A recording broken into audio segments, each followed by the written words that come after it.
Assalamualaikum warahmatullahi wabarakatuh. Bertemu kembali dengan Pak Dedi dalam ilmu kimia. Tetap semangat. Kali ini Pak Dedi akan membahas masalah tekanan osmotik dan larutan elektrolit.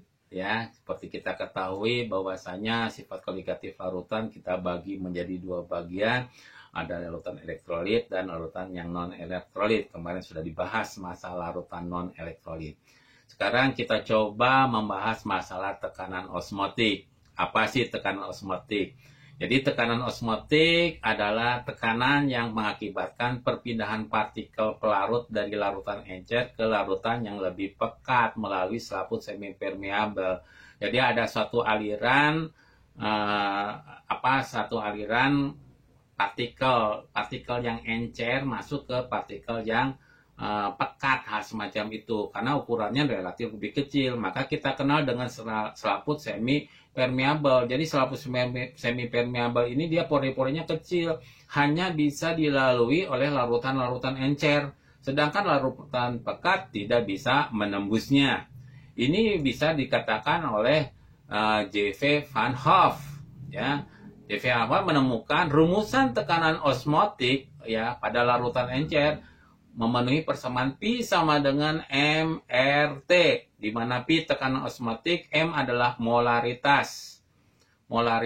R adalah tetapan dengan harga 0,082. Jangan ragu nanti kalau temukan R, mana R-nya? Udah tahu itu tetapan. Kemudian masih kita bicarakan tekanan osmotik ya, yaitu larutan-larutan yang mempunyai tekanan osmotik sama disebut dengan iso. Iso itu sama, isotonik. Ya, isotonik di sini digambarkan isotonik yang ada yang masuk, ada yang keluar. Larutan yang lebih encer mempunyai tekanan osmotik yang lebih rendah disebut dengan hipotonik, ya, hipotonik. Nah, inilah hipotonik. Karena rendah dia masuk semua di sini. Kemudian sebaliknya larutan yang lebih pekat disebut dengan hipertonik. Semuanya tekanannya akan keluar. Insya Allah nanti kita akan coba melakukan praktikum tentang tekanan osmotik. Untuk lebih jelasnya lagi, kita coba dengan latihan soal, ya. Kita latihan soal, ya. Bagaimana suatu zat non-elektrolit, masih kita bahas masalah larutan non-elektrolit, sebanyak 5,6 gram dilarutkan dalam air hingga volumenya 300 ml. Jadi tekanan, ya, masanya ada di sini 5,6 gram, zat yang non-elektrolit. Volumenya 300 ml. Ternyata tekanan osmotik larutan tersebut adalah 3,006 atmosfer yang diukur pada suhu 27 derajat Celcius. Tentukan massa molekul relatif zat tersebut. Jadi langkah awal yang harus kita akan lakukan seperti kita ketahui rumusan dari tekanan osmotik adalah P sama dengan MRT. M adalah molaritas. Ya, molaritas itu adalah mol per liter. Molnya bisa kita ganti gram per mr per liter. Ya. Nah, R-nya adalah tetapan dan T adalah temperatur. Nah, di sini Bapak uraikan ya, kenapa ada angka 273. Biasanya soal-soal itu dalam suhu derajat Celcius. Jadi kita harus mengubah ke derajat Kelvin. Dengan cara apa? Dengan cara menambahkan 273. Oke, kita lanjutkan jawaban seperti tadi yang persoalan yang tadi, yaitu tekanan osmotiknya kita tahu 3,06 atmosfer. Kemudian masanya kita tahu 5,6 gram, yang ditanyakan adalah MR-nya per 0,3 liter, ya, dikalikan 0,082, ya. Ini 0,303 liter ini sama dengan 300 ml nih. Ya, dikalikan tetapan 0,082. Kemudian suhunya kita tahu 27. Berarti 273 ditambah dengan 27 berarti 300. MR-nya karena di bawah kita pindahkan ke sebelah kiri. MR sama dengan 5,6 gram dikalikan tetapan 0,082 dikalikan dengan suhu. Ya, kalau kita jumlahkan 300 derajat Celcius dibagi tekanan osmotik 3,06, kemudian dibagi volumenya 0,3. Maka akan kita peroleh massa molekul relatif zat non elektrolit adalah sebesar 150. ya sebesar 150. Nah, kita coba sekarang ke sifat koligatif yang elektrolit yang akan mencakup keseluruhan. Baik itu adalah masalah penurunan tekanan uap, kenaikan titik D, penurunan titik beku, dan tekanan osmotik. Ya. Zat elektrolit terionisasi dalam larutan terurai, ya, dalam suatu larutan, ya, menghasilkan partikel-partikel yang lebih banyak daripada zat yang non elektrolit, ya. Gitu. Karena dia yang terionisasi, elektrolit itu terionisasi. Maka kita dapatkan derajat ionisasinya adalah yaitu sama dengan jumlah zat yang mengion per jumlah mula. Ya.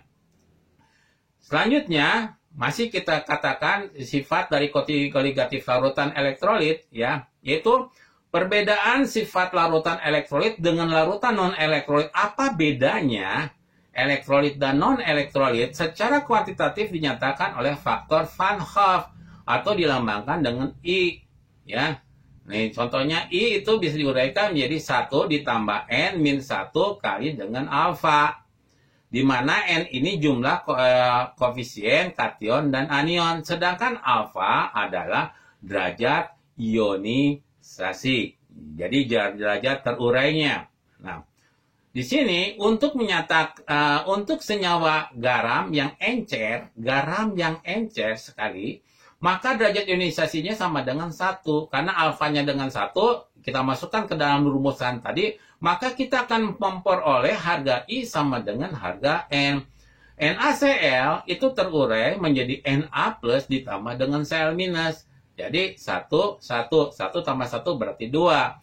Na2SO4 akan terurai menjadi 2Na plus ditambah SO4 2 minus. 2 ditambah 1 sama dengan 3.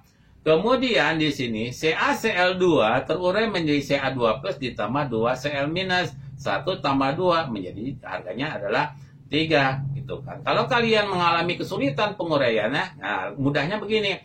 NaCl, Na1, Cl1, 1 tambah 1 berarti 2.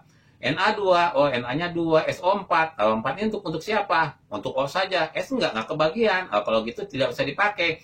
Berarti 2 tambah 1 sama dengan 3. Ca. Nah, Ca1. Kemudian Cl berapa? Cl-nya adalah 2. Berarti 1 tambah 2 berarti 3. Nah, coba gini. Al2, Al-nya ada 2. Ditambah SO4. Nih, 3. 3 untuk siapa? Untuk SO4. Berarti boleh dipakai dong. 2 ditambah 3 berarti sama dengan 5.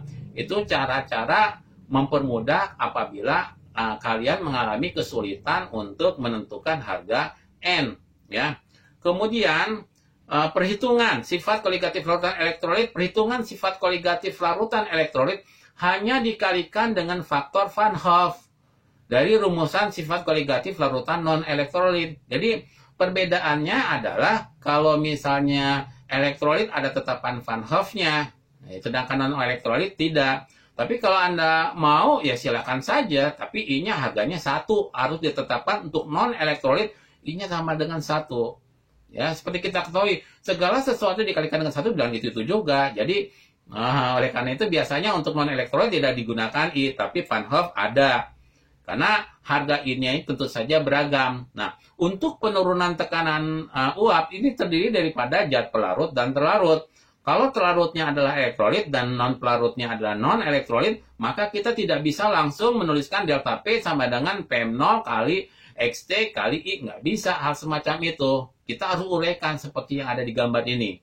Ya, kemudian yang lainnya sih, oke, kenaikan titik didih delta TB sama dengan TB kali M kali I. Penurunan, ya, penurunan titik beku delta TF kali M kali I.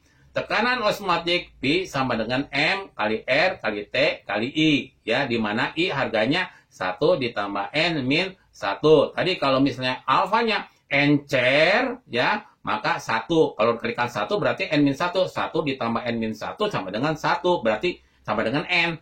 I sama dengan N. Ya. Untuk lebih jelasnya lagi, kita coba dengan latihan soal. Ya, untuk larutan elektrolit. Ya. Sebanyak 11,7 gram garam NaCl dilarutkan dalam 500 ml air. Jika mRNaCl adalah sama dengan 58,5 dan Kb air sama dengan 0,52, tentukan titik didih larutan tersebut. Nah, di sini NaCl, di sini tidak dikatakan masalah alfanya. Berarti encer. Kalau encer, I sama dengan N. N-nya berapa? N-nya kan turunnya menjadi Na plus Cl minus. Berarti harga N-nya sama dengan 2. Berarti I-nya sama dengan 2. Untuk itu kita masukkan ke dalam rumusan. Delta TeB sama dengan 0,52. Ya, di sini kan molarnya 0,52. Kabirnya ya, tetapan titik didih dikalikan 11,7 gram dibagi MR-nya 58,5 kali 1000 per 500 kali 2 sama dengan 2-nya di mana tadi? Na dan Cl2. Maka kita peroleh adalah 0,416 derajat Celcius.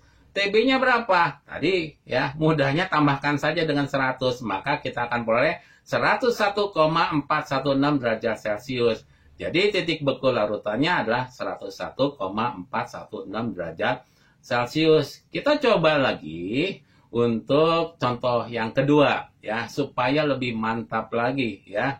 Nah, di sini sebanyak 1,11 gram garam CaCl2 dilarutkan dalam 250 gram air ya. Karena kita tahu bahwa rho air adalah sama dengan 1, maka gram air sama dengan 250 ml.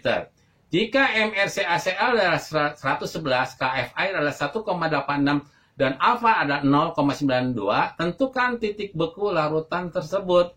Maka kita tentukan titik bekunya. Delta TF, KF kali M ya, kali I 1 ditambah N min 1. Ya, gitu kan alfa. Ya. Nah, di sini adalah delta F 1,86 ya, kalikan 1,11 ya. 1,11 kebagi adalah 111 dikalikan 1000 per 250 ya, kali. Nah, di sini berapa CaCl2 kan 3, N-nya 3 min 1 kali 0,92. Jadi kita peroleh, ini dilakukan dulu perhitungannya. Ya, dihitungin dulu. Jadi 3 min 2 min 1 berarti 2 kali 0,92 dulu dapatkan 1,84. Jadi 1 ditambah 1,84 berarti 2,84, baru dikalikan 1,86 dikalikan 0,04 dikalikan 2,84. Dengan demikian kita akan peroleh 0,21 derajat Celcius. Nah, bagaimana titik? Ya, tandanya saja dirubah. Jadi minus 0,21. Demikian pembahasan Pak Dedi tentang tekanan osmotik dan hubungannya juga dengan sifat koligatif larutan yang elektrolit. Mudah-mudahan ilmu ini bermanfaat untuk kalian semuanya. Bapak ucapkan terima kasih atas perhatiannya. Assalamualaikum warahmatullahi wabarakatuh.